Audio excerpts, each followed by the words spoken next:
I didn't cry. That's the part I keep coming back to. When my gardener of 14 years knocked on my car window in the driveway and said, "Miss Harriet, wait. Don't go inside yet. I need to show you something first." I didn't cry. I just looked at him, this man who had been trimming my hedges and pulling my weeds since before my grandchildren were born, and I said, "Show me." I think I already knew. Some part of me, buried deep under 63 years of being a woman who gives people the benefit of the doubt, already knew. Let me back up. My husband Richard and I had been married for 31 years. 31 years of Sunday dinners, of arguing over the thermostat, of raising 2 children in a 4-bedroom house in Raleigh, North Carolina. We weren't a perfect couple. I don't think perfect couples exist outside of greeting cards. But we were solid. That was the word I always used, solid. He retired from his position as a civil engineer 3 years ago. I retired from nursing the year after. We had our savings, our modest investment portfolio, his pension from the city. Nothing extravagant, but enough, more than enough to live comfortably, to help our kids when they needed it, to take a trip to Savannah every spring the way we liked to. That was the life I thought we had. And then my daughter-in-law got sick. My son Wesley had married a woman named Faye 6 years ago. Faye was bright and warm and laughed too loud at her own jokes, which I always loved about her. She was 38 when the doctors found the tumor. By the time we all understood what we were dealing with, she had maybe a year. Wesley was beside himself. He had 2 kids under the age of 7 and a wife who was dying, and he called me every other day just to hear a familiar voice. So when he asked if Richard and I could come up to Philadelphia to help for a few weeks while Faye started her 2nd round of treatment, I didn't hesitate. I packed a bag that same night. Richard said he couldn't come. He said he had things to handle at home. Doctor's appointments. His knee had been giving him trouble. And the contractor was coming to give us an estimate. Understood. Or I told myself I understood. I kissed him goodbye on a Tuesday morning and drove 4 hours north to be with my son. That was 5 weeks ago. I called Richard every evening. He answered. He asked about Faye, about the grandkids, said the right things. He sounded a little distracted times, but I figured he was tired. He was 66 years old with a bad knee rattling around in a house by himself. Of course he was distracted. The last week of my stay, something shifted. The calls, shorter, he started saying he had to get to bed early. Once I called at 8 in the evening and he didn't pick up at all. When I texted, he wrote back 40 minutes later. Sorry. Fell asleep on the couch. I pushed the feelings down. 31 years of marriage teaches you that not every shadow is a storm. I said my goodbyes in Philadelphia Thursday morning. Faye was having a better week. Wesley had his sister coming to help. And I missed my own bed. I missed the kitchen. I told myself I missed Richard too. And I believe part of me did. I was about 45 minutes outside of Raleigh when my phone buzzed on the passenger seat. It was a text from a number I knew by heart. It was Amos. Amos had been our groundskeeper for 14 years. He was 71 now, a quiet man from just outside of Greenville, South Carolina, who showed up every Tuesday and Friday without fail, who knew exactly which roses my mother had planted in the side bed before she passed, and who had never once in 14 years asked me for anything except to be paid on and to leave a glass of water on the porch rail in the summer heat. His text said, "Miss Harriet, please don't go home yet. Can you call me? It's important." I read it twice. My hands tightened on the wheel. I called him. He picked up on the first ring. "Amos, what's going on?" His voice was careful, quiet, the way a person sounds when they're choosing every single word before they say it. "I don't know the right way to say this to you," he said. "I've been going back and forth since yesterday morning. I kept telling myself it wasn't my place. But I've known you too long, Miss Harriet. and I can't just say nothing. Amos, my voice came out steadier than I felt. Say it. There's been a woman coming to the house. Regular. She parks around the block, and she comes in through the back gate. A pause. She's been coming since about a week after you left. I didn't say anything for a moment. I saw her the first time on a Thursday, he says it. I thought maybe it was a neighbour or something. But then she came again the next Tuesday and the Tuesday after, and she doesn't leave until late. Another pause. I'm sorry, I truly am. I told him I was on my way. I asked him to meet in the driveway. I asked him not to say anything to Richard, and then I drove the rest of the way home in absolute silence. No radio, no crying, just the road and my hands on the wheel and this hollow ringing quiet in my chest where something used to be. Amos was standing in the driveway when I pulled in. He had his cap in his hands, turning it the way people do when they don't know what to do with themselves. He looked at me with those steady eyes of his, and he said, I have something else to show you, if you want to see it. He had taken videos on his phone. That was the part I didn't expect. Amos had seen the woman coming and going more than once, and on the third time something in him had decided to document it. He hadn't said a word to me yet because he hadn't known whether he should, but he had pulled out his phone and he had recorded what he saw. The woman was younger than me by at least 20 years, maybe more.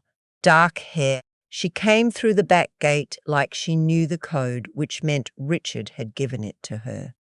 She had a key to the house because Amos had watched her use one when she came on a day he happened to be working late. She carried herself like she was comfortable, like she'd been coming here long enough that the nervousness had worn off. Watching those videos, I felt something happen to me that I can't fully describe. It wasn't just hurt. It was a kind of rearranging, like furniture being quietly moved in a room while you're sleeping. And when you wake up, nothing is where you left it. I asked Amos to wait by his truck. I went inside. Richard was in the living room. He had the television on. He looked up when I came in, and for just a fraction of a second, something moved across his face. He recovered fast. He stood up and said, Harriet, I didn't know you were coming home today.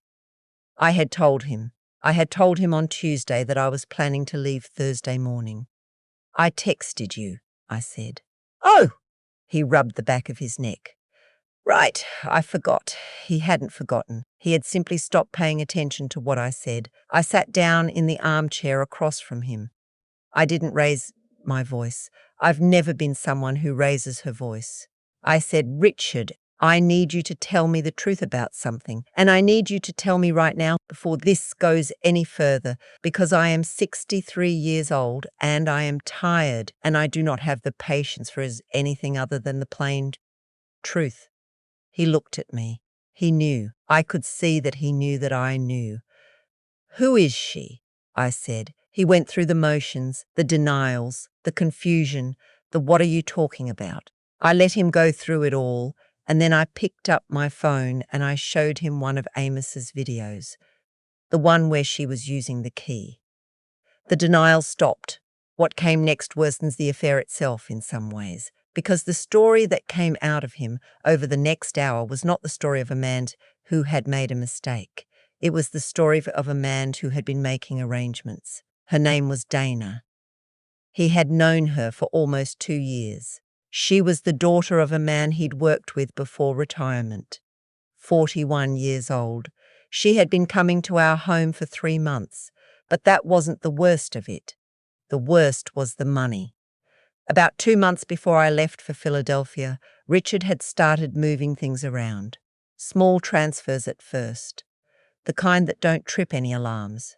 Our joint savings account, the one we'd been building for over a decade, had been quietly drained. Not all at once, a few thousand here, a few thousand there, transferred to an account I didn't know existed. I didn't know any of this yet. I found it out in pieces, and those pieces came from an unexpected place. I have a younger sister, Marjorie. Marjorie is 6 years me, and she is the kind of woman who has never trusted anyone without verifying the paperwork first. She works in accounting. She has always called Richard charming in a way that meant she was watching him. 3 days after I came home, Marjorie drove down from Durham to see me. I hadn't told her everything yet, just that Richard and I were having some serious trouble, but she showed up with a file folder and a look on her face that meant she hadn't driven an hour for nothing. She sat across from me at the kitchen table while Richard was out at one of so-called doctor's appointments, and she opened that folder. "I don't want to scare you," she said, "but after you called me, I started looking at some things." Marjorie had asked me months ago, casually, if I'd seen our account statements lately. I hadn't thought much of it at the time. Richard handled most of the finances. That was the arrangement we'd had for years, not because I couldn't handle them, but because we had divided the household tasks a long time ago, and the bills and the accounts had fallen to him. I handled the medical stuff, the insurance, the appointments. He handled the money. That was my mistake. Not a naive one. Plenty of marriages work that way. But a mistake that someone had noticed and decided to exploit. Marjorie spread the papers out on my kitchen table. The joint savings account, which had held a little over $200,000 as of 18 months ago, now held less than $40,000. My stomach dropped in a way I can only describe as physical, like something fell loose inside of me. "When did this start?" I said. "Best I can tell, about 14 months ago." 14 months. Dana had been in the picture for 2 years, which meant this had been going on before she and Richard were whatever they were to each other, which meant that some part of this had been planned even longer than I'd realized. "Where did it go?" I asked. "Some to a personal account in his name only, some to a joint account opened with another person." Marjorie met my eyes. A Dana Collier. I sat with that for a long moment. Outside, a bird was doing something in the yard. I could hear Amos's mower starting up on the other side of the house, because it was a Tuesday and Amos came every Tuesday, rain or shine, and life apparently just continued going on while yours was falling apart. I want to say I fell apart in that moment. It might make more sense if I had. But I am the daughter of a woman who raised 4 children while working 2 jobs, and something in me just went very still and very clear. "What do I need to do?" I said. Marjorie already had a name. An attorney she trusted, a woman who specialized in divorce and asset protection. We called her that same afternoon. The attorney's name was Les. She was matter-of-fact in the way I appreciate. No excessive sympathy, no hand-holding, just information and a plan. She told me to stop talking to Richard about the money until she had a chance to file a motion to freeze the remaining assets. She told me to document everything. She told me that what he had done might rise to the level of financial fraud within the marriage depending on the specifics, and that North Carolina courts took a dim view of that. Then she said something I've thought about many times since. "You came home when you did for a reason," she said. "Whether it was instinct or just timing, it matters. Because another few weeks and there might not have been much left to protect." A few weeks. That was the margin. What I keep thinking about is Amos.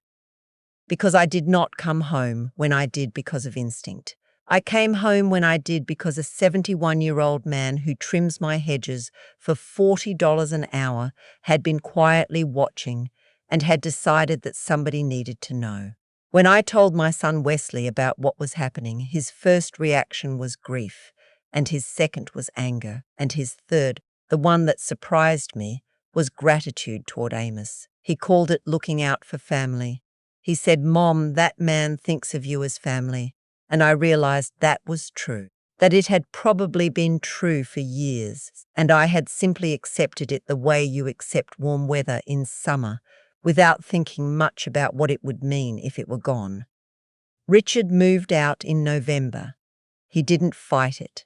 I think he knew that fighting it would only bring more scrutiny to the money. And by that point, Leslie had already gotten the freeze in place, and our forensic accountant was going through everything. The final accounting was not good. He had moved roughly $160,000 over the course of 14 months. Some of it had gone to Dana. For what? I can only guess. An apartment, maybe. Expenses.